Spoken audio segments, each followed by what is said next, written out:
The expectation-shattering events of this week are proving that Cardano has been playing a formidable long game this entire time that other projects never figured out. Ready? Let's go.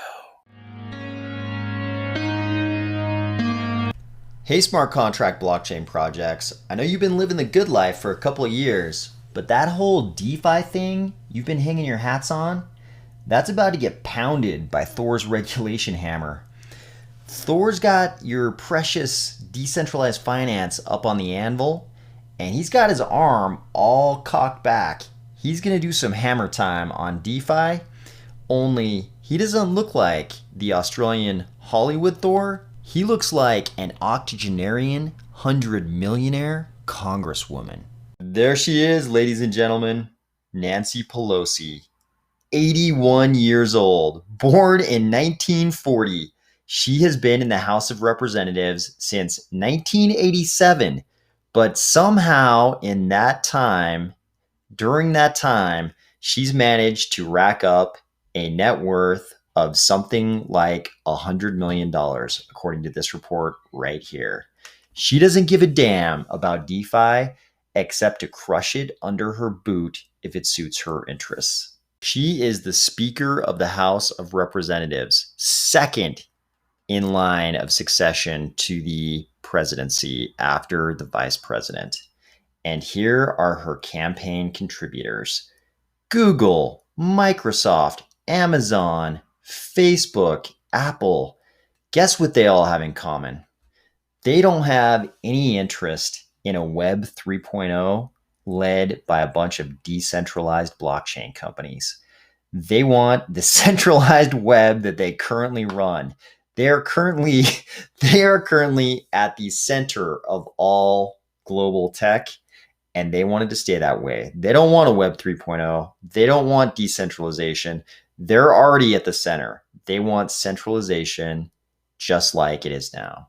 Moving over to the Senate, we've got the vice chair of the Senate Democratic Caucus, Elizabeth Warren. Who are her campaign contributors? Google, Apple, Amazon, Microsoft, a lot of the same companies. Again, do these companies want decentralization? I think not. Who's the other vice chair of the Senate Democratic Caucus? Mark Warner. Interestingly, we saw both of them on the Senate Banking Committee hearing that we covered a couple days ago. Who are his campaign contributors? Goldman Sachs, Amazon, MasterCard, Morgan Stanley, Microsoft. Do we think any of these campaign contributors want to see decentralization via blockchains? Those three represent a big chunk of the leadership of the party, which currently controls Congress. And they're buddies with big tech. Big tech is certainly no champion of decentralization. They're already at the center. They like the current centralization because they're already at the center of the centralization. And this isn't about the party that these Congress people belong to. It could be either party. It would go the same way. This is just how Congress works. This was always going to happen. No matter the outcome of whatever elections, we were always going to see regulation, especially of DeFi. This is what's actually happening this week. It doesn't matter what we think should have happened or how various Congress people should be reacting to these things. This was probably always going to happen, and we have to deal with what's actually happening, not what should happen. Luckily, we're a part of a blockchain ecosystem that saw this coming. While blockchain projects like Ethereum and Binance Smart Chain seem to have put almost all of their eggs into the DeFi basket, Cardano seems to have understood that DeFi was always going to get regulated, and there were probably better ways to spend your resources. So for the last several years, Cardano's been focused on things like the project that John O'Connor just talked about on Sky News. John O'Connor went on Sky News and described the Ethiopian Ministry of Education project. The anchor gave John a chance to respond to critics who have characterized this Cardano project as crypto colonialism. And John's answer was pretty telling of what Cardano has been up to the last couple of years. John pointed out that this project was not a profit center for IOHK or Cardano. This was something that the Cardano ecosystem had done in Ethiopia, not to make money.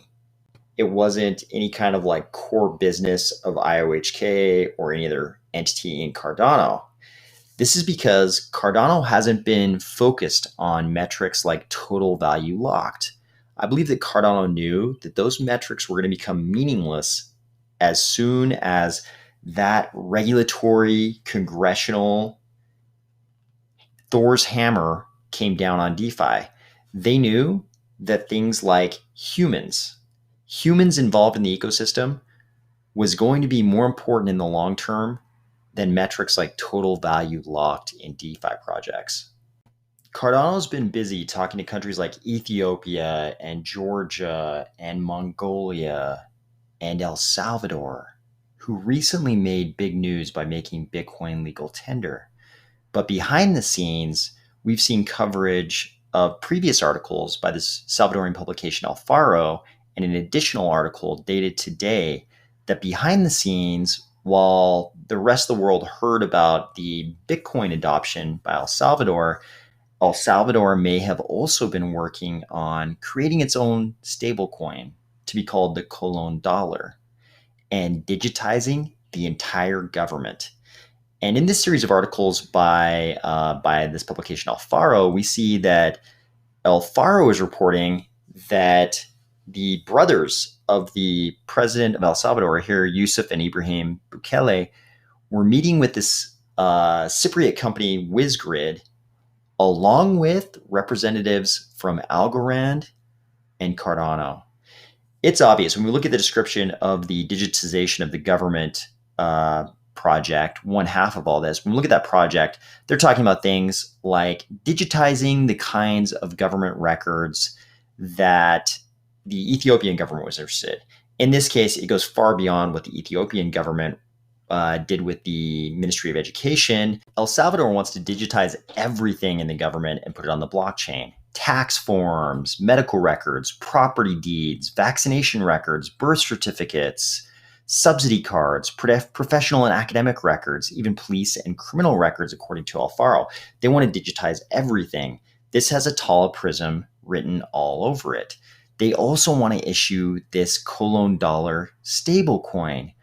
Only if you watch the videos, somehow Alfaro acquired these videos of these, they look like Google chats between the president's brothers and WizGrid, and Alfaro says Algorand and Cardano on various days. But one of the problems that's described in these meetings is that as El Salvador thought about a national stablecoin, they were working up this presumption that they would have to have about $500 million in US dollar reserves so they could peg their Colon dollar to the US dollar.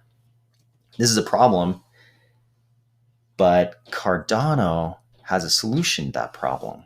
Cardano has the upcoming Djed stablecoin, which is a crypto-backed algorithmic stablecoin. It doesn't require US dollar reserves. You could peg it to anything. And because of this unique tri-coin system that we've talked about a lot on this channel, it can be backed by crypto and it could be pegged to almost anything. I want to thank YouTube user Brother Pete again for sending me these El Salvador articles, but there's a little bit more to this El Salvador situation that I think a lot of people in the crypto scene understand. Right now, El Salvador is negotiating with the International Monetary Fund for an agreement to get their hands on 1.3 billion USD. The IMF is currently led by the very smart Kristalina Georgieva, who we've covered before on this channel, and she seems to understand a little bit about crypto. She is saying things like, if you ask me, at least this newspaper, this is La Prensa Gráfica, which is a Salvadorian newspaper. media outlet at least. And they're quoting her as saying things like, if you ask me what the IMF thinks about this, it is hard to make an asset a means of payment. And what we care about are efficient, effective, and trustworthy payment systems. This publication also has her saying it is okay to have an asset that people can invest in, even if it is a risky asset. The problem is when the destiny of the economy is tied to this asset.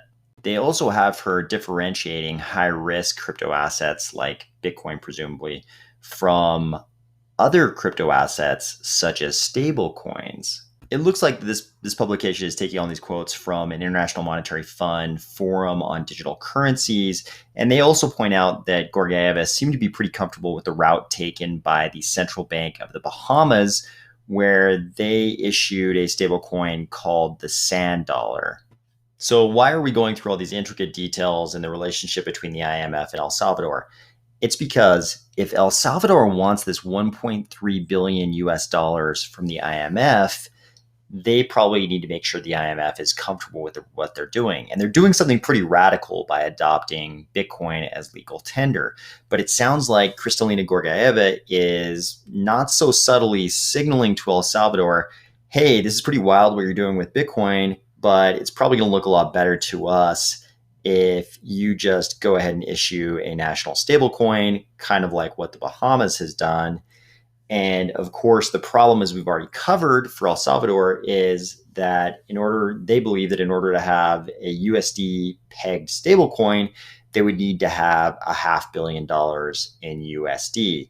Not saying that El Salvador couldn't acquire $500 million in USD, but it's a significant, it's a non-trivial burden for any small government like this to come up with an extra $500 million in US currency. And that's where the Cardano Djed stablecoin comes in. You don't need a reserve of USD to peg it to anything. It's backed by crypto, and you can still peg it to whatever you like. So I think Cardano has foreseen a lot of these things that are coming up for some of these nation state level actors. And they've created things like Djed that doesn't require USD reserves in order to have a stablecoin. But things like this Djed stablecoin might be even more useful for some of the regulations that are about to come out of Congress and the regulatory authorities in the US. Yesterday, we talked about this bill that was introduced into the House of Representatives. This bill would create a comprehensive regulatory framework for pretty much all of crypto. And it talks a lot about stablecoins. By my count, stablecoins are mentioned 19 different times in this bill. Here's the thing about those 19 references to stablecoins in this bill. Every single one I can find talks about fiat-based stablecoins. And the bill is aimed at prohibition or allowance of these stablecoins by the Secretary of the Treasury that are tied, pegged to, or collateralized substantially by the United States dollar or one or more fiat currencies. If you think about all the stablecoins that exist on the other smart contract blockchains, a large portion of them are related to the US dollar or other fiat currencies. Very few are not pegged or tied or collateralized substantially by some kind of fiat currency. The thing about Djed is that it's not fiat backed. It's not collateralized by fiat, and it doesn't have to be pegged to fiat. It can be pegged to anything. So you could use this model that IOHK and Cardano have laid out for this Djed type currency. You could back it with crypto and peg it to something besides fiat.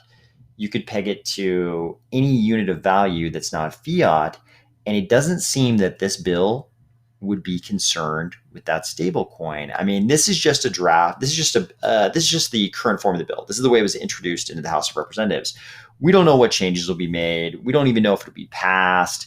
We don't know what a final form of this bill would look like if it was passed. But in the form in which it was submitted to the House originally, which was introduced to the House, it's largely focused on fiat-based stablecoins. So something like Djed, if it wasn't pegged to fiat and it's backed by crypto, collateralized by crypto, it seems like Djed might be okay if this bill were passed, unlike the majority of the other stablecoins. So we've got multiple forces at work here. We have a huge stream of regulation coming out of Congress, and it's all aimed at crypto. This is the most regulation sort of aimed dead on at crypto we've ever seen out of the US Congress.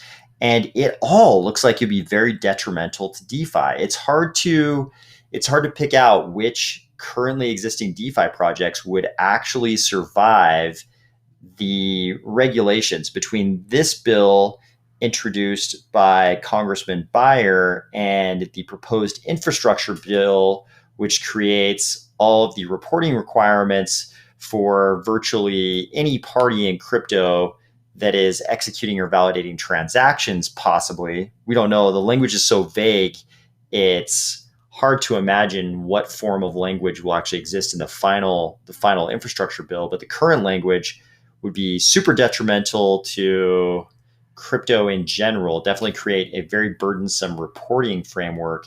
And this bill seems purely aimed at destroying decentralized finance in most of the forms it currently exists.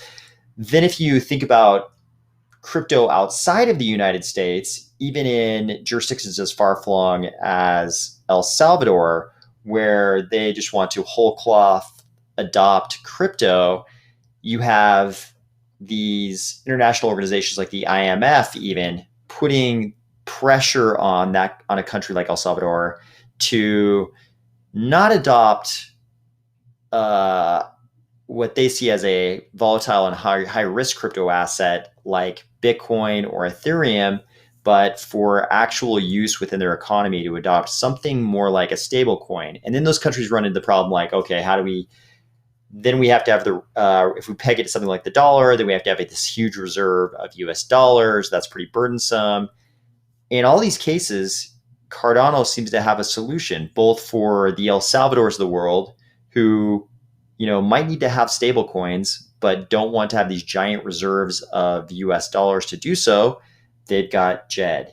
Then you've got things like this bill from Congressman Beyer, which would destroy most of the stable coins that are currently used in DeFi, but with which something like Djed would be perfectly fine.